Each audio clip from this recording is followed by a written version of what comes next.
always seem to involve an extremely large carousel of coaches jumping on and jumping on. Yep. You're almost an anomaly. Yep. I mean, how do you explain yourself? Part of it's my background, I guess. I grew up in Pittsburgh, so I was really lucky. The Steelers have had 3 head coaches since 1969, and I was really off the pickle boat when I ended up in Iowa. Don't ask me how I got there. I was a GA at Pitt in 1980.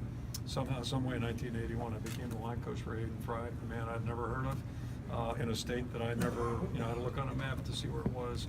But little did I know what I was walking into, and it's really amazing. The Iowa Hawkeyes have had 2 head coaches now in 38 years.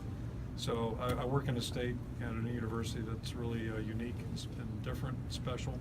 I think Iowans are just great people, and they're not reactionary or as reactionary as maybe the rest of the country.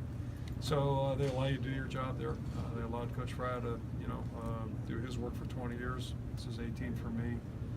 Governor Branstad just set a record for being the longest seated governor in the history of the country. Coincidentally, now he's leaving to go to China. But No, he jumped. They made him yeah, an well, offer. They you did know, in Dallas, I hear. I'm not going to China. I'll make that announcement right now. But it's just, and the other part about growing up as a kid, I guess I was exposed to some people like Chuck Noll, like a Joe Paterno, and even when I was playing at UConn in the Yankee Conference, Tubby Raymond at Delaware. Tubby was there forever. And I figured out, some people are smart enough to know when they got a good job. A lot of people aren't. But when you got a good job, it's smart to try to hang on to it and see if you can, maybe stay a while. It's allowed us to raise a family and understand the community, be part of the community, instead of just being a football coach, which, I believe me, I value that job too, but it's nice to be part of the community as well. What were those first couple of years like, and just the patience they showed letting you get things going? Well, I'll tell you, when we were 1-10 or 2-18, we were testing everybody's patience, and that was before the internet, before all the fire, Ferentz websites, all that stuff.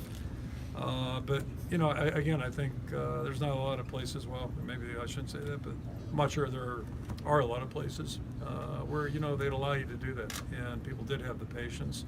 I think the people that really counted saw growth behind the scenes. I think they saw progress, and fortunately for me, our leadership, and this is I can't speak as an assistant in the 80s. Assistants don't know what the hell's going on at the top. But my 18 years, I've been so fortunate. I've had been able to have great leadership on campus.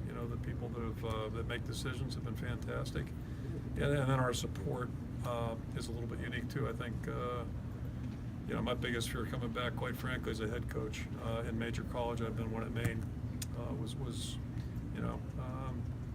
the pressure it might put on our family. Was a concern, because it's 24 hours. It's like owning a business, I guess. You're answering the phone 24 hours.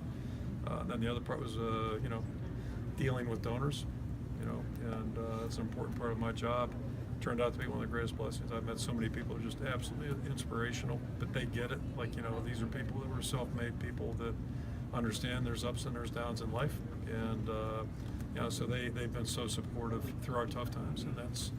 Everybody's a friend last year, but when we were 4-8 in 2012, the people that really counted were so strong, and to find that anywhere else in the country, I'm sure there are other places like it, but there aren't a lot of them. You probably count them on one hand. You surely had interest from elsewhere over the years. At what point did you realize you wanted to just stay put and be the guy that was there for a long time? I never had a compelling reason to leave, and part of that, again, I go right back to leadership on campus. And I mentioned we've had 3 athletic directors since 1970. So you talk about consistency. I didn't throw that one in there. So there's a lot of value in that. Just being able to have relationships with people. Actually communicate instead of just emailing or texting, whatever, all that stuff. But that's part of it. And really my view on life has been pretty much the same since 1978. It's all about what's good for your family, and then do you like the job that you have?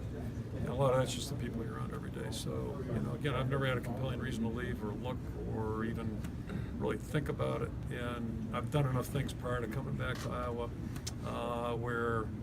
Like, I don't go to bed at night having to coach in a Super Bowl. It's never been a burning desire for me. And so, if it was, then maybe an NFL thing would be interesting. But, there's a lot of things about the NFL, too, that aren't as much fun about coaching at college. Every job's got its pitfalls.